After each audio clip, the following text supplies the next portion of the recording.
Hello guys, good morning, welcome back to my channel. শুরু করছি আমি আজকের ভিডিওটি। আর এখন আমি আছি পূর্ণনগর স্কুলের সামনে চলে এসেছি। এখানে একটু দরকার ছিল, এর জন্য আসলাম এখানে। আমার হাতে রয়েছে যে একটা ব্যাগ, জুয়েলারি ব্যাগ, কিন্তু আমি জুয়েলারি কিছুই কেনাকাটি করিনি। ব্যাগটা আমার বাড়িতেই ছিল, সেই ব্যাগটা নিয়েই বেরিয়ে পড়েছি। তো চলো দেখতে থাকো ভিডিওটা। আজকে সারাদিন তোমাদের সাথে আমি কি শেয়ার করি, তো চলো সাথে থাকো। সকালবেলা ব্রেকফাস্ট করতে যে এখানে চলে এসেছি, লোকারি বাজারে চলে এসেছি। আর এখানে এসেছে পরোটা আর ঘুগনি খেয়ে নিচ্ছি। বাড়ি চলে এসেছি আর দেখো কি অবস্থা, ড্রেস চেঞ্জ করব, প্রচণ্ড গরম লেগে যাচ্ছে। টোটোতে করে আসলাম, তবুও দেখো ঘেমে গিয়েছি। আর ছেলে ঘুমিয়ে রয়েছে এখনও। সকালবেলা আমি রান্না করে রেখে গেছি, ফেনা ভাত রান্না করেছি, কিন্তু সেটাও মনে হয় ছেলে এখনও খায়নি। এই যে দাঁড়াও দেখাচ্ছি। এই দেখো গোবিন্দভোগ চালের ফেনা ভাত করেছি, আলু দিয়েছি, এর মধ্যে কাঁচা লঙ্কা দিয়েছি, এই দিয়ে করেছি। ওকে বলেছি তুই ভাতটা খেয়ে নিস, ছেলে এখনও ঘুমাচ্ছে। তো আমি এখন ড্রেসটা চেঞ্জ করি, চেঞ্জ করে একটু হাতে মুখে জল দেই, তারপরে ছেলেকে ডেকে তুলে খাইয়ে দেবো। আর দেখো গলাটা খালি খালি লাগছে না, আমি গলার চেন, কানের, হাতের আংটি সব খুলে রেখেছি, কারণ যে পরিমাণে গরম পড়ছে এতে কোনো কিছুই ভালো লাগছে না। তাই সকালবেলা আবার ওই যে বেরোলাম বলে কানের সাদা টপটা পরেছি, মুক্তোর এই টপটা। মনে হচ্ছে যেন এগুলোও খুলে রাখি, কি আর করা যাবে বলো, একটু কিছু না পড়লেও তো আবার ভালো লাগে না। তাই চলো হাতে মুখে একটু জল দিয়ে নিই, ফ্রেশ হয়ে নিই, তারপরে আসছি।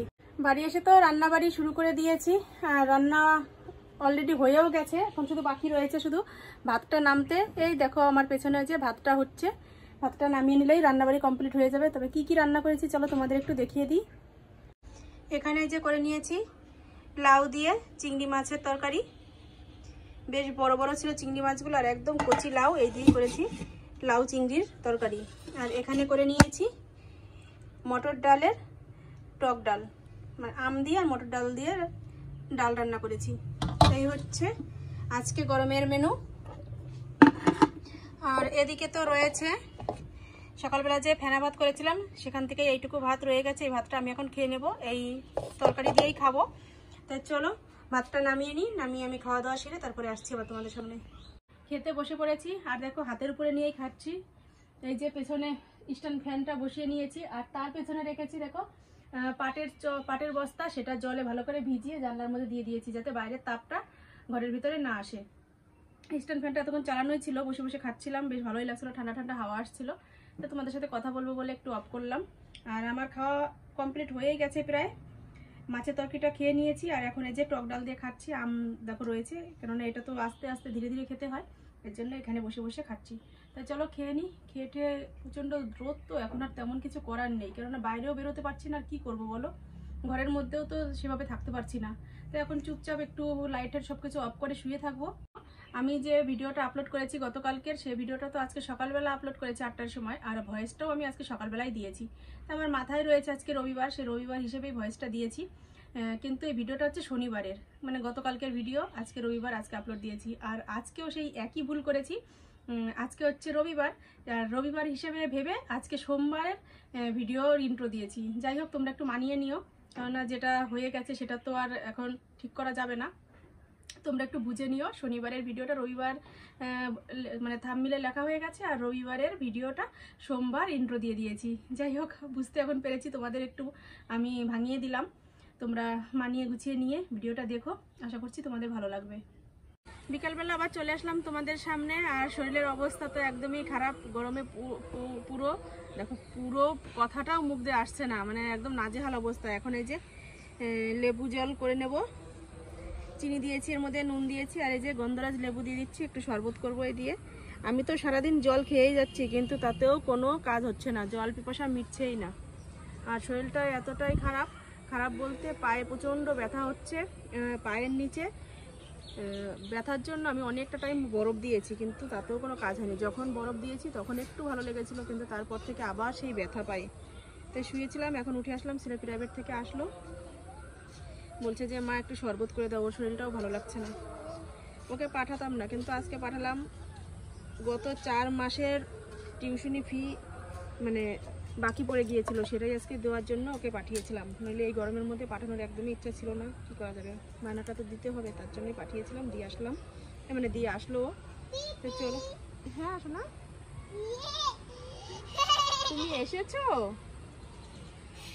দেখো আমার ভাইজি এসে কিরকম ডাকছে। তো চলো লেবু জলটা বানাই, ওকে একটু দেবো, আমরাও খাবো। আর লেবুতেও রস নেই। হ্যাঁ এই তো, হ্যাঁ দেখেছো কেমন ডাকছে। চলো লেবুটা বানিয়ে নিই। আর কিছুটা টাইম পাশের বাড়ির একটা বৌদিদের বাড়ি বসেছিলাম, কিন্তু সেখানেও ভালো লাগছে না। সব জায়গায় একই রকম গরম, এত পরিমাণে গরম, যেখানে যাচ্ছি সেখানেই একই ভাব।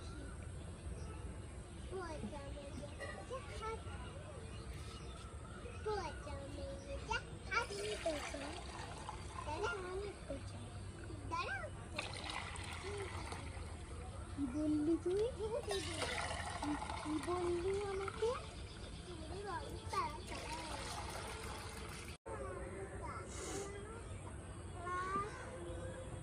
এটাই একমাত্র শান্তি, আর কিছুই ভালো লাগছে না। শুধু মনে হচ্ছে শুধু টক জাতীয় জিনিস খাই, জল খাই, ঠান্ডা জাতীয় জিনিস খাই সারাদিনে। 43ই তো, তাই না? 42-43 ডিগ্রি যদি তাপমাত্রা থাকে, তাহলে আমাদের মতো সাধারণ মানুষ কি বাঁচতে পারে বলো? কারণ এরকম ওয়েদার আমরা আগে কখনো অনুভব করতে পারিনি, এই প্রথম এতটা গরম উপভোগ করছি।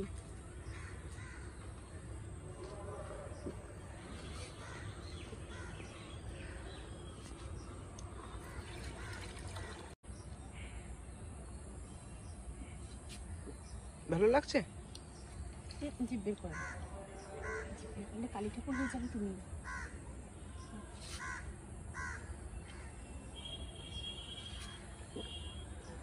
প্লেন দেখেছিলাম। কাদের বাড়ি? শিবানীর বাড়ি। ওদের বাড়ি প্লেন নেমেছিল? হ্যাঁ। কোথায় নেমেছিল? উড়ে উড়ে উড়ে। ও আকাশ দিয়ে উড়ে যাচ্ছিল, তুমি ওদের বাড়ি থেকে দেখেছিলা? তাই? হ্যাঁ। তুমি প্লেনে উঠবে? হ্যাঁ।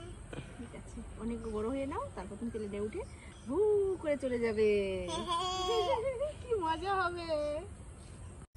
রাত 7টা বাজে এখন, প্রচন্ড গরম লাগছে, মানে ঘরে থাকতে পারছি না। আর এই যে সকালবেলা স্নান করেছি, এখন গা পুরো আঠা আঠা হয়ে গেছে। এখন স্নান না করলে রাত্রে আর ঘুম হবে না। এখন আমি স্নান করতে যাবো, মোটরটা চালাবো। তো আগে তোমাদের সাথে একটু কথা বলে নিচ্ছি, কেননা মোটরে প্রচন্ড শব্দ হয় আমাদের, আর সে সময় তোমাদের সাথে কথা বললে তোমরা কিছুই শুনতে পারবে না। তো চলো আমি স্নানটা করে নিই। স্নান করে তারপরে রুটি বানাতে যেতে হবে। আর এই যে ছেলে কাজ নিয়ে আসলো এই গরমের মধ্যে। সকালবেলা দিদি ফোন করেছিল যে কাজ করে দিতেই হবে, যতই গরম পড়ুক আর যাই হোক, কাজ না করলে আমরাও তো কাজগুলো পাঠাবো। আমাকে ঠিক আছে পাঠিয়ে দাও, আস্তে আস্তে ঠিক করে দিতে পারবো। তাই ছেলে এখন কাজ নিয়ে আসলো, দেখা যাক। আজকে তো আর বসতে পারবো না, কালকে সকালে হয়তো কাজে বসবো, কারণ স্নান করার পরে রুটি তৈরি করতে হবে রাত্রের খাবারের জন্য। তো চলো স্নানটা করে নিই।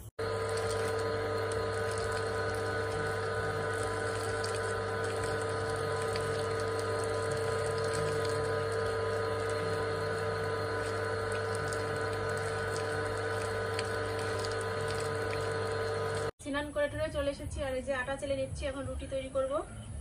তাই চলো রুটিটা বানিয়ে নিই। রুটির সাথে আজকে সবজি তেমন কিছু করব না, সবজি তো রয়েছে।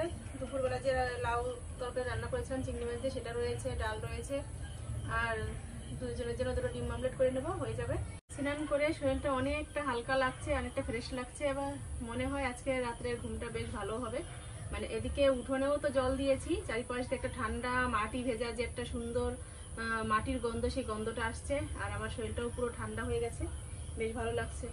তো এখন রুটি করলেও আমার তেমন কোনো কষ্ট হবে না। তো চলো বানিয়ে নিই, তারপরে আবার তোমাদের সাথে কথা বলছি। রুটি বানানো কমপ্লিট হয়ে গেছে, খেতে বসে পড়েছি। সাথে নিয়ে নিয়েছি ডিম মামলেট, দুটো ডিম একসাথে মামলেট করেছি, তাই অর্ধেক অর্ধেক করে কেটে নিয়েছি। দেখো এখানে কিন্তু দুটো ডিম রয়েছে। আর কালকের ছিল একটু ডিমের ঝোল, সেখান থেকে এই যে ছেলে এক পিস আলু দিয়ে ওকে দিয়ে দিয়েছে, আর আমি এক পিস আলু দিয়ে নিয়েছি। ওকে 4টে রুটি দিয়েছি, আমি 2টো রুটি নিয়েছি। তো চলো খেয়ে নিই। আর সাথে এই যে একটু ডাল নিয়েছি, টক ডাল, এটা লাস্টে খাবো।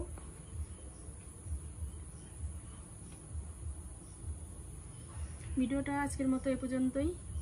কেমন লাগলো তোমাদের আজকের গরমের ভিডিও দেখে? যদি ভালো লেগে থাকে অবশ্যই লাইক করো, আর চ্যানেলটি এখনও যারা সাবস্ক্রাইব করেনি তারা সাবস্ক্রাইব করে দিও। তো চলো আজকের মতো টাটা বাই বাই, শুভরাত্রি।